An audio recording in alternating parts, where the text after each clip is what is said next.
ভয়ঙ্কর অবস্থা গোটা রাজ্যে। গতকাল সারা রাত্রি হাবড়াতে তৃণমূল কাউন্সিলর চেয়ারম্যানকে পাবলিক আটকে রেখেছিল। গোটা রাজ্যে ভয়ঙ্কর অবস্থা।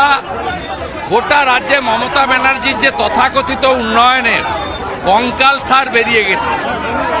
আমি আবেদন করব নাগরিকগণকে ও ভারতীয় জনতা পার্টির সমস্ত কার্যকর্তাদের, আপনারা পৌরসভা কর্পোরেশনের সামনে মানুষকে নিয়ে নামুন।